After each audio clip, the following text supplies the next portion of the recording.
ಆತ್ಮೀಯ ಶಿಕ್ಷಕರೇ, ಈ ವಿಡಿಯೋದಲ್ಲಿ ನಾವು ಸ್ಟೂಡೆಂಟ್ಸ್ LBA ಮಾರ್ಕ್ಸ್ ಅನ್ನ ಹೇಗೆ ಎಂಟ್ರಿ ಮಾಡೋದು ಅಂತ ತಿಳ್ಕೊಳ್ತಾ ಹೋಗೋಣ. ನಾನು ಇಲ್ಲಿ ಬ್ರೌಸ್ ಮೇಲೆ ಸ್ಯಾಟ್ಸ್ LBA ಅಂತ ಬ್ರೌಸ್ ಮಾಡ್ತೀನಿ. ನಂತರ government of Karnataka for teacher login ಅಂತ ಬರ್ತಿದೆ, ಅದರ ಮೇಲೆ ಕ್ಲಿಕ್ ಮಾಡ್ಕೊಳ್ಳೋಣ. ಕ್ಲಿಕ್ ಮಾಡಿದ್ಮೇಲೆ ಇಲ್ಲಿ teacher, SATS user, office, DDPA user, nodal officer ಅಂತ ಬರ್ತಿದೆ.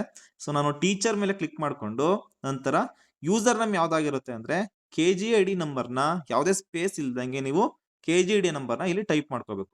KGID ನಂಬರ್ ಟೈಪ್ ಮಾಡಿದ್ಮೇಲೆ ಸೆಂಡ್ OTP ಅನ್ನ ಕ್ಲಿಕ್ ಮಾಡಿ. ಸೆಂಡ್ OTP ಕ್ಲಿಕ್ ಮಾಡಿದ್ಮೇಲೆ ನಮ್ಮ ರಿಜಿಸ್ಟರ್ ನಂಬರ್ಗೆ OTP ಬರುತ್ತೆ. ನಿಮ್ಮ ರಿಜಿಸ್ಟರ್ ನಂಬರ್ಗೆ OTP ಬಂದಿರುತ್ತೆ. OTP ಅನ್ನ ಇಲ್ಲಿ ಟೈಪ್ ಮಾಡ್ಕೊಳ್ಳಿ.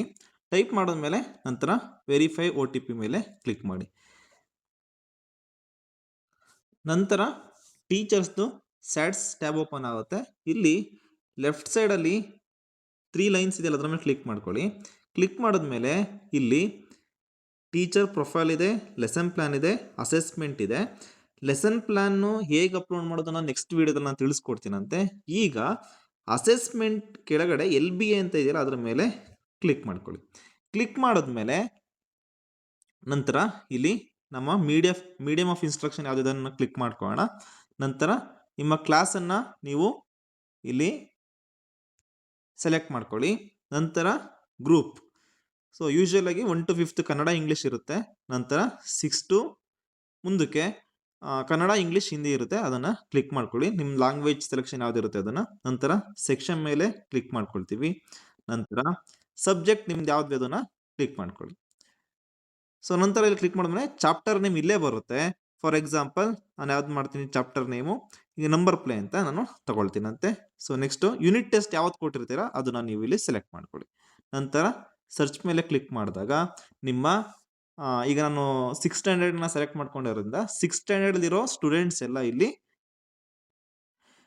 ನಿಮ್ಮ ಸ್ಟೂಡೆಂಟ್ಸ್ ಎಲ್ಲ ಫೆಚ್ ಆದ್ಮೇಲೆ ನೀವು ಇಲ್ಲಿ ಮಾರ್ಕ್ಸ್ ಅನ್ನ ಎಂಟ್ರಿ ಮಾಡ್ಕೋಬೇಕು. ಫಾರ್ ಎಕ್ಸಾಂಪಲ್ ನಾನು ಈಗ 6th ಇಂದು 20 ಎಂಟ್ರಿ ಮಾಡ್ಕೊಂಡಿರ್ತೀನಿ. ನಾನು 20 ಅಂತ ಕ್ಲಿಕ್ ಮಾಡಿದೆ, ಇಲ್ಲಿ ಪಕ್ಕದಲ್ಲೇ ಗ್ರೇಡ್ ಕೂಡ ಬರುತ್ತೆ. ಸಪೋಸ್ ನಾನು 14 ಅಂತ ಕ್ಲಿಕ್ ಮಾಡ್ತೀನಿ, ಗ್ರೇಡ್ A ಬಂತು. ನಂತರ ನಾನು ಸಪೋಸ್ 12 ಅಂತ ಕ್ಲಿಕ್ ಮಾಡಿದ್ರೆ ಇಲ್ಲಿ B+ ಅಂತ ಬರುತ್ತೆ. ನಂತರ ಫುಲ್ ಎಲ್ಲ ನೀವು ಟೈಪ್ ಮಾಡಿದ್ಮೇಲೆ ಸೇವ್ ಮೇಲೆ ಕ್ಲಿಕ್ ಮಾಡಿ. ಇನ್ ಕೇಸ್ ಸ್ಟೂಡೆಂಟ್ಸ್ ಜಾಸ್ತಿ ಇದ್ದಾಗ ಇಲ್ಲಿ ನಮ್ಗೆ ಏನಾಗುತ್ತೆ, ಬರೀ 10 ಮಾತ್ರ ತೋರಿಸುತ್ತೆ. ಇಲ್ಲಿ ಮೇಲ್ಗಡೆ 10 ಎಂಟ್ರಿ ಪರ್ ಪೇಜ್ ಅಂತ ಇದೆಯಲ್ಲ, ಅದ್ರ ಮೇಲೆ ಕ್ಲಿಕ್ ಮಾಡಿ. ಅಲ್ಲಿ ಕ್ಲಿಕ್ ಮಾಡಿ ನೀವು 50 ಎಂಟ್ರೀಸ್ ಪರ್ ಪೇಜ್ ಮೇಲೆ ಕ್ಲಿಕ್ ಮಾಡ್ಕೊಳ್ಳಿ, ಅಥವಾ 100 ಪೇಜ್ ಪರ್ ಎಂಟ್ರಿ ಮೇಲೆ ಕ್ಲಿಕ್ ಮಾಡ್ಕೊಳ್ಳಿ. ಸೊ ನಿಮ್ಮ ಸ್ಟೂಡೆಂಟ್ಸ್ ಎಲ್ಲರೂ ಇಲ್ಲಿ ತೋರಿಸ್ತಾರೆ. ಎಲ್ಲ ಫುಲ್ ಎಂಟ್ರಿ ಮಾಡಾದ್ಮೇಲೆ ಸೇವ್ ಮೇಲೆ ಕ್ಲಿಕ್ ಮಾಡಿ, ಸೇವ್ ಆಗುತ್ತೆ. ಸೇವ್ ಆದ್ಮೇಲೆ ಇದನ್ನ ನೀವು HM ಲಾಗಿನ್ ಅಲ್ಲಿ ಅಪ್ರೂವ್ ಮಾಡಿಸ್ಬೇಕು. ಅದನ್ನ ಅಪ್ರೂವ್ ಮಾಡೋದು ಹೇಗೆ ಅನ್ನೋದನ್ನ ನಾನು ಮುಂದಿನ ವಿಡಿಯೋದಲ್ಲಿ ತಿಳಿಸ್ಕೊಡ್ತೀನಿ.